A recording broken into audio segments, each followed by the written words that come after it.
के आवास विकास द्वारा निर्मित एक जगह है केशवपुरम।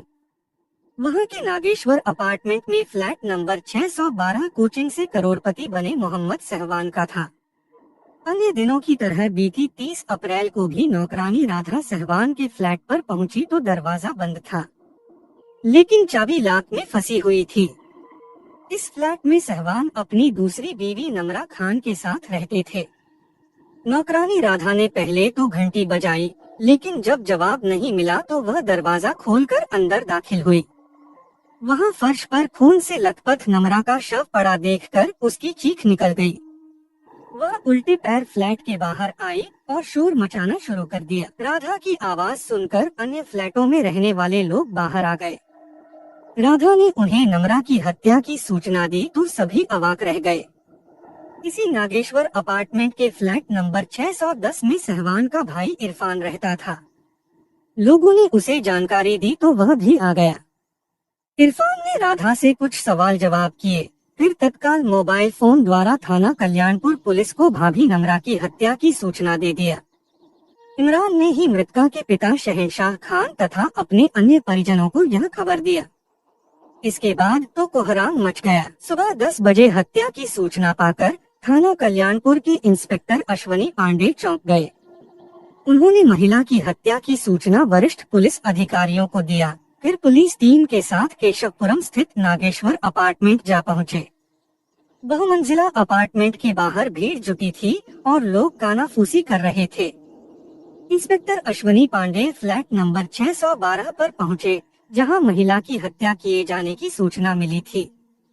फ्लैट के बाहर कुछ लोग बदहवास हालत में खड़े थे।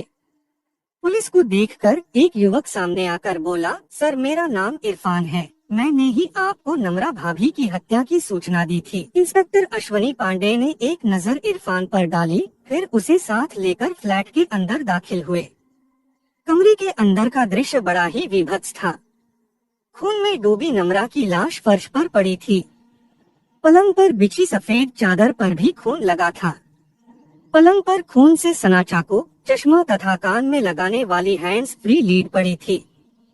शव के पास खून सना नया कुकर पड़ा था। देखने से लग रहा था कि कुकर से सिर पर प्रहार कर नम्रा की हत्या की गई थी। बाथरूम में खून से सनी जीन्स हुक पर टंगी थी। कमरे के अंदर नम्रा की लाश तो पड़ी थी, लेकिन उसके शौहर मोहम्मद सहवान का कोई अता पता नहीं था। पूछने पर इरफान ने बताया कि भाई साहब अपनी स्कोडा कार सहित घर से गायब हैं। वह कहाँ है, किस हालत में है, हम में से किसी को कुछ नहीं पता है। मैंने हर संभावित स्थान पर पता किया है, लेकिन उनकी कोई जानकारी नहीं मिल रही है। इरफान की बात सुनकर इंस्पेक्टर अश्वनी पांडे का माथा ठनक गया। वह सोचने लगे कि कहीं शौहर ही तो बीवी का कत्ल कर फरार नहीं हो गया। इंस्पेक्टर अश्वनी पांडे अभी जांच पड़ताल कर ही रहे थे कि सूचना पाकर एसएसपी अनंत देव तिवारी, एसपी पश्चिम संजीव सुमन, एसपी ट्रेनिंग आदित्य लांघे तथा सीओ कल्याणपुर अजय कुमार भी घटनास्थल पर आ गए। उन्होंने मौके पर फॉरेंसिक टीम को भी बुला लिया। पुलिस अधिकारियों ने घटनास्थल का बारीकी से निरीक्षण किया और पांडे जी से कत्ल के बारे में जानकारी लिया। फॉरेंसिक टीम ने भी बड़ी बारीकी से जांच किया। टीम ने घर का कोना कोना छान मारा। इस टीम को रसोई में गैस चूल्हे पर भगोने में कॉफी मिली जो उबलकर चूल्हे पर गिरी थी। गैस के पास ही एक कप रखा था। टीम ने उस कप की जांच की तो उसमें जहर के अंश मिले थे। पुलिस टीम ने कुकर, चश्मा, खून सनी जीन्स, चाकू तथा कप जांच के लिए कब्जे में ले लिए। बाथरूम, वॉश बेसिन तथा जीन्स पर मिले खून के धब्बों का भी परीक्षण किया गया। जांच में वॉश बेसिन में खून सने हाथ धोने की पुष्टि हुई। जीन्स व बाथरूम में भी खून होने की पुष्टि हुई। इसके अलावा टीम ने अन्य साक्ष्य भी जुटाए। पुलिस अधिकारियों ने भी पूरे घर की छानबीन किया। इस छानबीन में सीओ अजीत कुमार को सहवान की एक डायरी मिली। उन्होंने डायरी के पन्नों को पलटा तो 2 पेज का एक नोट मिला। इसमें सहवान ने अपनी दूसरी शादी से लेकर आए दिन तकरार, बेटी से अलग होने का दर्द और दूसरी पत्नी नम्रा की हत्या से लेकर अपनी आत्महत्या की मजबूरी बयां की थी। डायरी के अंश इस तरह थे। पहली बीवी से मेरी लड़ाई थी। सितंबर 2016 में नम्रा मेरी जिंदगी में आई। मैंने इसे कई बार टोका, लेकिन नहीं मानी। अपने बच्चों के बारे में भी बताया, फिर भी इसके कहने पर मैंने समराना को तलाक दे दिया। फिर हम दोनों ने 21 जुलाई 2018 में शादी कर लिया। नम्रा के घर वालों को पता चला तो वे लोग उसे घर ले गए। उन्होंने 27 सितंबर 2018 को हमारी दोबारा शादी कराई। इसके घर वालों ने बहुत दबाव देकर 20 करोड़ मेहर बंधवाया। शादी के बाद से ही इसने मेरे बेटे को मारना पीटना शुरू कर दिया। फाइनली मुझे अपने बच्चे को दूर करना पड़ा। नम्रा खुद दिन भर सोती थी और रात में मुझे सोने नहीं देती थी। सीने पर नोचती और इतनी गंदी तरह से बात करती कि मन करता मर जाओ या कहीं भाग जाओ। पता नहीं कैसे कैसे लड़कों से बात करती थी। आज मुझसे यह हो गया, अब मैं भी नहीं जी सकता। डायरी के पन्नों में बयां दर्द से स्पष्ट था कि मोहम्मद सहवान ने अपनी दूसरी बीवी नम्रा का कत्ल किया और खुद भी जान देने के लिए अपनी कार से घर से निकल गया। लेकिन वह कहाँ है, किस हालत में है, इसकी जानकारी पुलिस अधिकारियों को अभी तक नहीं थी। नागेश्वर अपार्टमेंट की बहुमंजिला इमारत में लगभग 60 सीसीटीवी कैमरे लगे थे। मोहम्मद सहवान के फ्लैट के बाहर भी कैमरा लगा था। पुलिस अधिकारियों ने उस कैमरे को खंगाला तो पता चला कि वह 28 अप्रैल से बंद था, जिससे मोहम्मद सहवान के आने जाने का पता नहीं चल सका। लेकिन नम्रा की हत्या के बाद तथा सहवान के घर से जाने के बाद सीसीटीवी कैमरा चालू हो गया था। कैमरा किसने बंद और चालू किया, इस पर पुलिस को संदेह हुआ। पुलिस अधिकारियों ने वॉचमैन रमेश चंद से पूछताछ की तो उसने रजिस्टर चेक कर बताया कि 29 अप्रैल की रात 8:45 बजे मोहम्मद सहवान अपने फ्लैट पर आए थे और रात 12:10 पर अपनी कार से बाहर चले गए थे। तब से वापस नहीं आए। पुलिस अधिकारी अभी जांच कर ही रहे थे कि थाना बिल्हौर पुलिस से सूचना मिली कि एक युवक ने जहर खा लिया है। उसे गंभीर हालत में हैलट अस्पताल में भर्ती कराया गया है। इस सूचना पर कल्यापुर के इंस्पेक्टर अश्वनी पांडे इरफान को साथ लेकर हैलट अस्पताल पहुंचे। वहां भर्ती व्यक्ति को देखकर इरफान रो पड़ा। उसने भाई की मौत की सूचना घर वालों को भी दे दिया। थाना बिल्हौर पुलिस ने इंस्पेक्टर अश्वनी पांडे को बताया कि धौर सलार रेलवे स्टेशन के पास जीटी रोड पर सड़क किनारे एक स्कोडा कार खड़ी थी। वहां से थोड़ी दूरी पर यह व्यक्ति सड़क किनारे अचेतावस्था में पड़ा मिला। यह सूचना श्याम मिश्रा नाम के व्यक्ति ने पुलिस को दी थी। सूचना पर पहुंची पुलिस ने तत्काल इसे हैलट अस्पताल में भर्ती कराया, जहां इसने दम तोड़ दिया। कार की जामा तलाशी में प्रॉपर्टी के कागजात, थाना कल्याणपुर को दिया गया एक प्रार्थना पत्र तथा सल्फास की 3 खाली पुड़ियां बरामद हुई थी। कार में सीट पर उल्टी भी की गई थी। चूँकि प्रार्थना पत्र में थाना कल्याणपुर का जिक्र था, अतः कल्याणपुर के सीओ को सूचना दी गई। इंस्पेक्टर अश्वनी पांडे ने मोहम्मद सहवान के शव को मॉर्चुरी में रखवा दिया। फिर कार से बरामद कागजात व सल्फास की खाली पुड़िया अपने कब्जे में लेकर वापस लौट आए। पांडे ने सारी जानकारी पुलिस के आला अधिकारियों को दी और कार से मिले कागजात उन्हें सौंप दिए। अधिकारियों ने निरीक्षण हेतु मृतक सहवान की स्कोडा कार यूपी 78 CB 6040 को भी थाना कल्याणपुर मंगवा लिया। अब तक घटना स्थल पर मृतका नम्रा खान के पिता शहनशाह खान तथा मृतक सहवान की पहली पत्नी समराना भी आ गई थी। नौकरानी राधा तथा मृतक के भाई इरफान, इमरान तथा जिब्रान पहले से ही पुलिस की निगरानी में थे। पुलिस अधिकारियों ने सारे सबूत एकत्र कर मृतका नम्रा खान के शव को पोस्टमार्टम के लिए हैलट अस्पताल भिजवा दिया। उधर इंस्पेक्टर अश्वनी पांडे ने हैलट अस्पताल की मॉर्चुरी में रखे मृतक सहवान के शव को पोस्टमार्टम हाउस भिजवा दिया। दोनों शवों को पोस्टमार्टम हाउस भिजवाने के बाद पुलिस अधिकारियों ने मामले की तह तक जाने के लिए सबसे पहले मृतक के भाई इरफान से पूछताछ किया। इरफान ने अधिकारियों को बताया कि भैया भाभी में आपस में नहीं बनती थी, उनमें अक्सर झगड़ा होता रहता था। उससे लड़ाई झगड़े की बात सहवान भाई बताया करते थे, लेकिन वह उन दोनों के बीच पड़ने की हिम्मत नहीं जुटा पाता था। इमरान ने बताया कि उसकी पत्नी निदा गर्भवती थी। 2 दिन पहले वह उसे छोड़ने ससुराल मसवानपुर गया था और वहां से आज सुबह ही लौटा था। कोचिंग जाने के लिए निकला तो पार्किंग में सहवान भाई की कार न देखकर गार्ड से जानकारी लिया, लेकिन वह सही जवाब नहीं दे पाया। इसी बीच अपार्टमेंट में हत्या का शोर मचा। लोगों ने बताया कि फ्लैट नंबर 612 में एक महिला की हत्या हो गई है। क्योंकि यह फ्लैट उसके भाई का था, सो वह तुरंत वहां पहुंचा। नौकरानी राधा वहां बदहवास हालत में खड़ी थी।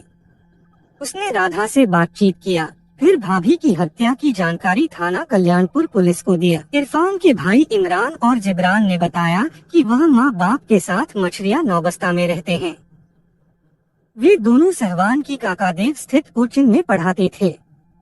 उन दोनों को पढ़ाने के एवज में सहवान 40-40 हजार रुपए प्रतिमाह देते थे। उनकी निजी जिंदगी के बारे में उन्हें ज्यादा जानकारी नहीं थी। आज जब वे दोनों कोचिंग में थे, तभी इरफान भाई द्वारा नम्रा की हत्या और सहवान भाई द्वारा आत्महत्या किए जाने की जानकारी मिली।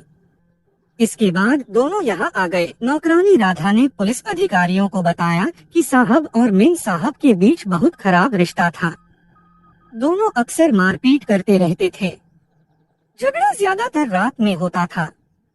सुबह जब वह काम करने आती थी तो फर्श पर ग्लास या फूलदान टूटा मिलता था। एक दिन तो टीवी बिखरा पड़ा था।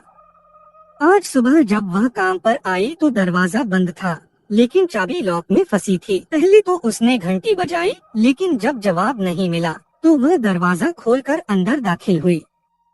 फर्श पर मेम साहब की खून से लथपथ लाश देखकर उसके मुंह से चीख निकल गई। तब वह बाहर आई और यह जानकारी लोगों को दिया। मृतक सहवान की पहली पत्नी समराना ने पुलिस अधिकारियों को बताया कि सन 2007 में उसका निकाह मोहम्मद सहवान से हुआ था। शादी के बाद उसके 2 बच्चे भी हुए। वह शौहर के साथ खुशहाल जिंदगी गुजार रही थी, लेकिन उसके जीवन में ग्रहण लगा वर्ष 2016 में, जब नम्रा खान कोचिंग में पढ़ने आई। पढ़ने के दौरान उसके और सहवान के बीच नजदीकियां बढ़ने लगी, जो बाद में प्यार में तब्दील हो गई। इसके बाद नम्रा को लेकर उसके और शौहर सहवान के बीच झगड़ा होने लगा। फिर एक दिन नम्रा के उकसाने पर सहवान ने उसे तलाक दे दिया। वह बेटी अंसरा के साथ मायके जाकर रहने लगी। फिर नम्रा और सहवान ने शादी कर लिया। नम्रा उसके बेटे अयान को मारती पीटती थी, जिसकी वजह से सहवान ने बेटे को अपने माँ बाप के पास छोड़ दिया था। इसके बावजूद दोनों में लड़ाई होती थी। नम्रा के व्यवहार से सहवान बहुत दुखी रहते थे। उसके और सहवान के बीच गुजारा भत्ता तथा उत्पीड़न का मुकदमा चल रहा था। फिर भी वह उससे नजदीकियां बढ़ाने की कोशिश करने लगे थे। वह बेटी अंसरा से मिलने के बहाने घर आते थे। बेटी से वह फोन पर भी बात किया करते थे। उन्हें लगने लगा था कि नम्रा से दूसरा निकाह करके उन्होंने भारी भूल की है। 29 अप्रैल 2019 की रात 8 बजे सहवान ने उसे फोन किया और बेटी अंसरा से बात कराने को कहा। उसने अंसरा से उनकी बात करा दिया। सहवान ने अंसरा से कहा था कि बेटी मैं तुमको बहुत मिस करता हूँ, आई लव यू। अंसरा ने भी आई लव यू पापा कहने के साथ फल और कुछ सामान लेकर आने को कहा था। सहवान ने उसे जल्द आने का भरोसा दिया था। सहवान तो नहीं आए, लेकिन आज उनकी मौत की खबर जरूर आ गई। इतना कहकर समराना रो पड़ी। पुलिस अधिकारियों ने मृतका नम्रा खान के पिता शहंशाह खान से पूछताछ किया तो वह रो पड़े और बोले, नम्रा ने अगर उनकी बात मानी होती तो वह जिंदा होती। नम्रा छत्रपति शाहूजी महाराज विश्वविद्यालय से बीटेक की पढ़ाई कर रही थी। वह काकादेव स्थित सहवान की कोचिंग में पढ़ाई करने जाती थी। पढ़ाई के दौरान ही नम्रा को सहवान से मोहब्बत हो गई और दोनों ने शादी रचा लिया। जब यह जानकारी उन्हें हुई तो वह नम्रा को बांगरमऊ, उन्नाव स्थित अपने घर ले आए। उन्होंने नम्रा को समझाया कि सहवान शादीशुदा और 2 बच्चों का पिता है। उम्र में भी वह उससे 2 गुना बड़ा है। लेकिन सहवान के प्रेम में अंधी नम्रा ने उनकी बात नहीं मानी। मजबूर होकर बेटी की जिद के आगे उन्हें झुकना पड़ा। नम्रा खान की हत्या की तस्वीर अब तक काफी साफ हो चुकी थी। फिर भी पुलिस के मन में काफी आशंकाएं पनप रही थीं। जैसे सीसीटीवी कैमरा किसने बंद किया और फिर किसने चालू किया। नम्रा की हत्या की सूचना थाना पुलिस को देर से क्यों दी गई। सहवान ने अगर घर में जहर पिया तो वह इतनी देर तक कैसे जिंदा रहा। क्या नम्रा की हत्या में कोई और भी शामिल था, जो नम्रा की हत्या कर सहवान को उतनी दूर तक ले गया था। अभी तक पुलिस को दोनों मृतकों के मोबाइल फोन नहीं मिले थे। पुलिस को शक था कि दोनों मोबाइलों को सहवान ने कहीं फेंक दिया होगा। पुलिस ने दोनों मोबाइल फोन की कॉल डिटेल्स निकलवाई, जिससे पता चला कि रात 12:10 पर अपार्टमेंट से निकलने के बाद सहवान कार से नवाबगंज क्षेत्र में घूमता रहा। सुबह 3:45 बजे उसकी लोकेशन चिड़ियाघर के पास मिली। 4 बजे रानीघाट तथा 4:08 पर उसकी लोकेशन गंगा बैराज के पास की थी। पुलिस को शक हुआ कि उसने गंगा बैराज के पास ही दोनों मोबाइल तोड़कर फेंक दिए होंगे। नम्रा के मोबाइल फोन की कॉल डिटेल्स से पता चला कि उसने 28 अप्रैल की रात 3 बजे से 5 बजे के बीच लगातार एक नंबर पर बात की थी। उसके बाद उसके नंबर पर कोई बात नहीं हुई। नम्रा ने जिस नंबर पर बात की थी, उसकी लोकेशन उस समय दिल्ली से सटे नोएडा की थी। पुलिस ने उस नंबर को डायल किया तो पता चला कि वह नंबर एक जिम ट्रेनर का था। वह जिम ट्रेनर पहले कल्याणपुर में रहता था और एक जिम में ट्रेनर था। इस जिम में नम्रा हर रोज तथा सहवान कभी कभी कसरत करने जाते थे। इसी जिम में नम्रा की मुलाकात जिम ट्रेनर से हुई थी। बाद में अक्सर दोनों के बीच बातचीत होने लगी थी। कुछ दिन पहले जिम ट्रेनर नौकरी छोड़कर नोएडा चला गया था, तब भी नम्रा की उससे बात होती रहती थी। सीओ अजय कुमार ने जब इस जिम ट्रेनर से नम्रा के बारे में जानकारी चाही तो उसने बताया कि नम्रा और सहवान का वैवाहिक जीवन सही नहीं चल रहा था। दोनों के विचारों में अहंकार और विरोधाभास था। दोनों एक दूसरे के चरित्र पर शक करते थे। इस सब का जिक्र नम्रा उससे फोन पर करती रहती थी। वह अपनी हर बात उससे शेयर करती थी। जांच पड़ताल से पुलिस को यह भी पता चला कि सहवान ने पत्नी की हत्या करने के बाद चिड़ियाघर पहुंचने पर पुलिस के 100 नंबर पर भी फोन किया था। उसने कहा था कि मैं सहवान बोल रहा हूँ, मैंने अपनी पत्नी की हत्या कर दी है। उसकी लाश केशवपुरम के फ्लैट नंबर 612 में पड़ी है। इस सूचना पर पुलिस केशवपुरम तक गई थी, लेकिन अपार्टमेंट का सही नाम मालूम न होने के कारण वापस लौट आई थी। पुलिस ने पलटकर वही नंबर डायल किया, लेकिन नंबर बंद मिला। पुलिस ने समझा कि किसी ने मजाक किया होगा, क्योंकि पुलिस कंट्रोल रूम को आए दिन झूठी कॉल मिलती रहती है। पुलिस टीम ने इस चर्चित हत्याकांड की तह तक पहुंचने के लिए 1 सप्ताह से अधिक गहन जांच पड़ताल किया। इस बीच पुलिस ने दर्जनों लोगों से पूछताछ किया। उनके मोबाइल की कॉल डिटेल्स भी खंगाली। सहवान की पहली पत्नी समराना से भी कई राउंड पूछताछ की गई। सीसीटीवी कैमरे से छेड़छाड़ की जांच भी हुई तथा श्याम मिश्रा का बयान भी दर्ज किया। उसने ही सहवान को सबसे पहले कार से नीचे उतरते समय तड़पते देखा था। सिमराना ने पुलिस को वह रिकॉर्डिंग भी सौंपी, जिसमें सहवान ने कहा था कि यदि मुझे कुछ हो जाए तो सारी प्रॉपर्टी तुम्हारी होगी। नॉमिनी तुम ही हो, बच्चों को अच्छी तालीम देना। जांच के बाद पुलिस इस नतीजे पर पहुंची कि नम्रा की हत्या सहवान ने ही की थी। फिर बचाव का कोई रास्ता न देखकर खुद भी सल्फास खाकर आत्महत्या कर ली थी। अगर बात करें सहवान की पृष्ठभूमि की तो उत्तर प्रदेश के कानपुर शहर के नौबस्ता थानांतर्गत एक मोहल्ला है मछरिया। मुस्लिम बाहुल्य मछरिया के सी ब्लॉक में मोहम्मद रमजान सिद्दीकी अपने परिवार के साथ रहते थे। उनके परिवार में पत्नी हाजरा खातून के अलावा 4 बेटे मोहम्मद सहवान सिद्दीकी, मोहम्मद इरफान, मोहम्मद इमरान, मोहम्मद जिब्रान तथा एक बेटी नूरजहां थी। मोहम्मद रमजान सिद्दीकी एक्सपोर्ट कंपनी में नौकरी करते थे। उन्हें जो वेतन मिलता था उसी से वह परिवार का भरण पोषण करते थे। मोहम्मद रमजान सिद्दीकी खुद तो ज्यादा पढ़े लिखे नहीं थे, लेकिन वह अपने बच्चों को अच्छी तालीम देना चाहते थे। इसके लिए वह खान पान व अन्य घरेलू खर्चों में कटौती कर बच्चों की पढ़ाई पर खर्च करते थे। वैसे तो उनके चारों बच्चे पढ़ने में होशियार थे, लेकिन बड़ा बेटा मोहम्मद सहवान पढ़ाई में कुछ ज्यादा ही तेज था। मोहम्मद सहवान का सपना IIT करना था। उसने इसकी तैयारी शुरू किया। फलस्वरूप उसका चयन IIT रुड़की में हो गया। उसने जी जान से पढ़ाई की और सन 1998 में IIT रुड़की से कंप्यूटर साइंस से बीटेक पास किया। यही नहीं, वह अपने बैच का टॉपर भी बना। साधारण परिवार से ताल्लुक रखने वाले मोहम्मद सहवान ने बीटेक करने के बाद सन 2003 में कोचिंग मंडी काकादेव में हार्बर लिमिट क्लासेस नाम से कोचिंग इंस्टीट्यूट खोला। शुरुआत में उसके इंस्टीट्यूट में छात्रों की संख्या कम रही, लेकिन बाद में बढ़ती गई। सहवान ने एक बार इस क्षेत्र में कदम रखा तो फिर आगे और आगे बढ़ता गया। अपने काम की बदौलत उसे इज्जत, शोहरत और नाम मिला। वह मैथ का जाना माना टीचर था। कोचिंग इंस्टीट्यूट चल जाने के बाद उसका ध्यान अपने भाइयों की ओर गया।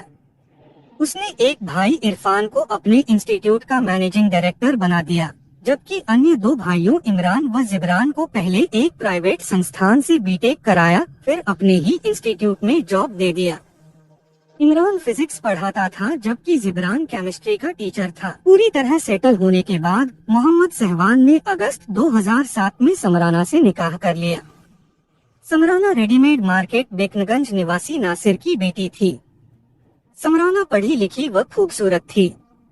उसने क्राइस्ट चर्च कॉलेज से MSc किया था। निकाह के बाद समराना मछलिया स्थित अपनी ससुराल में रहने लगी। समराना सहवान के घर साक्षात लक्ष्मी बनकर आई थी। जब से वह उसके घर आई थी तभी से उसकी आय, इज्जत और शोहरत बढ़ती गई। मोहम्मद सहवान ने अब तक हार्वर्ड लिमिट क्लासेस कोचिंग को बंद कर ग्लोबल कैरियर एकेडमी के नाम से 3 कोचिंग सेंटर खोल लिए थे। इनमें एक काकादेव, दूसरा गोविंद नगर तथा तीसरा साकेत नगर में था। मोहम्मद सहवान ने कोचिंग से बहुत पैसा कमाया। इस कमाई से उसने कई फ्लैट, फार्म हाउस, करोड़ों का बैंक बैलेंस और जगुआर, स्कोडा, एंडेवर, इंडिगो जैसी महंगी कारें खरीदी। उसके पास जो जगुआर कार थी उसकी कीमत 1,31,00,000 रुपए थी। समराना शौहर के साथ खुशहाल जिंदगी व्यतीत कर रही थी, लेकिन सन 2016 में उसकी जिंदगी में एक ऐसा तूफान आया कि उसका सब कुछ तहस-नहस हो गया। दरअसल सन 2016 में नमरा खान उसके शौहर सहवान की काकादेव स्थित ग्लोबल कैरियर एकेडमी में कोचिंग के लिए आई। 18 वर्षीय नमरा खान उन्नाव के बांगरमो कस्बा निवासी शहशाह खान की बेटी थी। वह धनाढ्य परिवार की थी।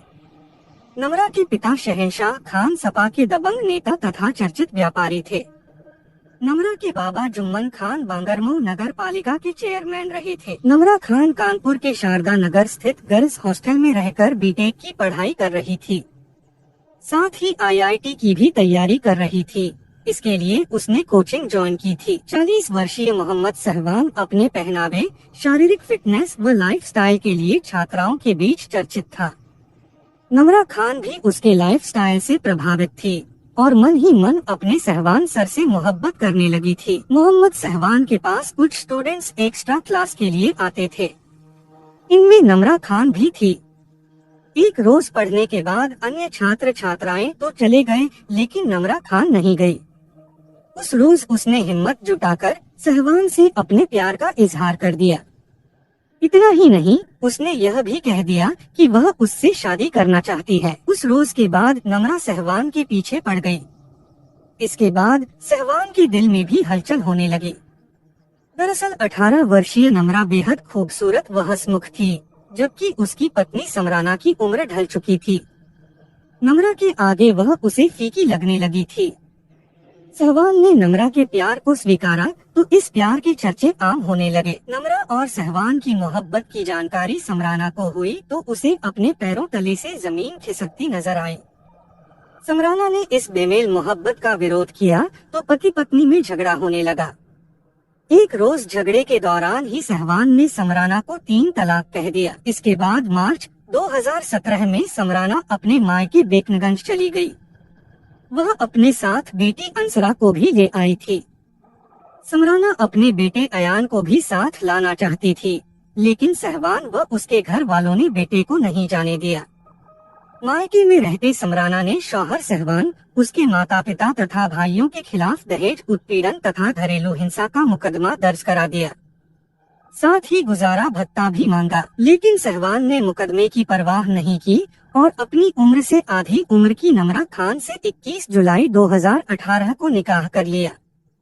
इस प्रेम विवाह की जानकारी जब नमरा के पिता शहनशाह खान को हुई तो उन्होंने बेटी को समझाया, लेकिन सहवान के प्यार में अंधी नमरा ने पिता की बात नहीं मानी। निकाह के बाद नमरा और सहवान केशवपुरम स्थित नागेश्वर अपार्टमेंट के फ्लैट नंबर 612 में रहने लगे।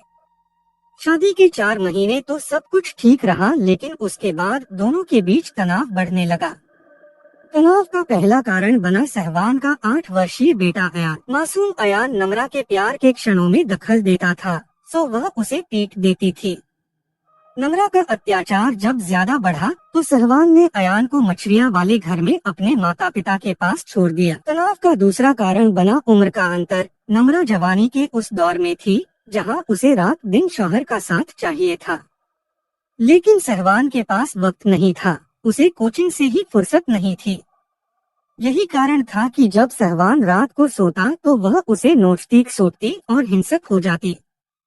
गुस्से में उसे जो भी सामान दिखता तोड़ देती थी। तनाव का तीसरा कारण था एक दूसरे पर शक करना। नम्रा की कामेच्छा पूरी नहीं होती तो उसे शौहर पर शक होता कि उसका झुकाव कहीं और है। सहवान जब नम्रा को गैर मर्दों से मोबाइल पर बात करते देखता तो उसे शक होता कि नम्रा किसी अन्य के प्यार के जाल में फंसी हुई है। नम्रा और सहवान दोनों स्वास्थ्य के प्रति सचेत रहते थे, दोनों जिम जाते थे। नम्रा रोज जिम जाती थी, जबकि सहवान कभी कभी जाता था। जिम ट्रेनर हंसमुख और मृदुभाषी था। नम्रा की उससे खूब पटती थी। वह अपनी परेशानी उससे साझा कर लेती थी। जब वह जिम से नौकरी छोड़कर नोएडा चला गया तो नम्रा ने भी जिम जाना छोड़ दिया, लेकिन उससे फोन पर बात करना बंद नहीं किया। नम्रा सहवान को नोचती खसोटती ही नहीं थी, बल्कि भद्दी व गंदी गालियां भी बकती थी। उसके इस व्यवहार से सहवान टूट चुका था। उसे लगता था कि वह या तो कहीं भाग जाए या फिर नम्रा को ही सबक सिखा दे। सहवान को अब आभास होने लगा था कि उसने समराना को तलाक देकर अच्छा नहीं किया। वह समराना से समझौते का प्रयास करने लगा था। बेटी से बात करने के बहाने वह उसे फोन करता था। उसने एक रोज कहा था कि अगर उसे कुछ हो जाए तो सारी संपत्ति उसी समराना की होगी। नॉमिनी वही है, बच्चों का खूब ख्याल रखे और उन्हें पढ़ाए लिखाए। 28 अप्रैल 2019 की रात सहवान की आंख खुली तो नम्रा दूसरे कमरे में जिम ट्रेनर से बतिया रही थी। सुबह सहवान ने फोन पर बात करने के बारे में पूछा तो नम्रा उससे भिड़ गई और हिंसा पर उतर आई। उसने नाखूनों से सहवान का चेहरा, गर्दन और पीठ नोच डाली। गुस्से में सहवान गाड़ी लेकर घर से निकल गया। उसने सोच लिया कि वह या तो नम्रा को मार देगा या फिर खुद जहर खाकर मर जाएगा। यही सोचकर वह रावतपुर बीज भंडार पर गया और सल्फास की 4 पुड़िया खरीद कर ले आया। उस रोज वह कोचिंग भी नहीं गया। देर शाम उसने बेटी अंसरा से बात की और फोन पर रोया। रात 8:45 बजे सहवान अपने फ्लैट पर लौट आया। कुछ देर बाद नम्रा ने कॉफी बनाई और सहवान से कॉफी पीने के लिए पूछा, लेकिन सहवान ने मना कर दिया। इस पर नम्रा गुस्सा हो गई और अपशब्द बकने लगी। फिर वह पलंग पर आकर बैठ गई। सहवान गुस्से में था ही उसने किचन में रखा नया कुकर उठाया और लपक कर नम्रा के सिर पर वार कर दिया। भरपूर वार से नम्रा का सिर फट गया और वह बेहोश होकर पलंग के नीचे आ गिरी। कुछ ही पल में उसने दम तोड़ दिया। नम्रा की हत्या के बाद सहवान घबरा गया। वह अपने बचाव का प्रयत्न करने लगा। वह रसोई से चाकू ले आया और हाथ की नस काटने का प्रयास किया, पर हिम्मत नहीं जुटा पाया। कुछ देर वह नम्रा के शव के पास बैठा रहा। फिर उसने नम्रा का मोबाइल अपनी जेब में रख लिया। बचाव का कोई उपाय नहीं सूझा तो उसने सल्फास की 1 पुड़िया चाय वाले कप में पानी में घोली और किसी तरह आधी अधूरी पी लिया। फिर रात 12:10 पर वह स्कोडा कार से घर से निकला और नवाबगंज क्षेत्र में घूमता रहा। उसने दोनों फोन तोड़कर फेंक दिए। रात 3:45 बजे उसने 100 नंबर डायल करके पुलिस कंट्रोल रूम को पत्नी की हत्या की सूचना दे दिया, लेकिन सही पता न होने से पुलिस वहां तक नहीं पहुंच पाई। प्रातः 5 बजे Mohammad Sahwan Dhaur Salar railway station crossing पहुंचा। सड़क किनारे उसने गाड़ी खड़ी की और सल्फास की 3 पुड़िया एक के बाद एक फांक कर पानी पी लिया। कुछ देर बाद ही जहर ने अपना असर दिखाना शुरू कर दिया। उसे कार में ही उल्टियां होने लगी। बेचैनी और घबराहट में सहवान गाड़ी से बाहर आ गया। उसी समय श्याम मिश्रा नाम का युवक वहां से गुजरा। सहवान ने उसे भाई का मोबाइल नंबर बताया और फोन करने को कहा, लेकिन श्याम सही नंबर नोट नहीं कर पाया। तब तक सहवान बेहोश होकर सड़क किनारे गिर गया था। इस पर श्याम मिश्रा ने थाना बिल्हौर जाकर सूचना दिया। सूचना के बाद बिल्हौर पुलिस ने सहवान को हैलट अस्पताल में भर्ती कराया, जहां उसने दम तोड़ दिया। इधर नम्रा की हत्या की जानकारी तब हुई जब नौकरानी राधा फ्लैट में काम करने आई। उसके बाद पुलिस को सूचना दी गई। थाना काकादेव पुलिस मौके पर आई और शव को कब्जे में लेकर जांच शुरू किया। जांच में दोनों लोगों की मौत की वजह बेमेल विवाह निकला। थाना काकादेव पुलिस ने मृतका नम्रा के पिता शहनशाह खान को वादी बनाकर धारा 302 के तहत मोहम्मद सहवान के विरुद्ध रिपोर्ट दर्ज कर लिया।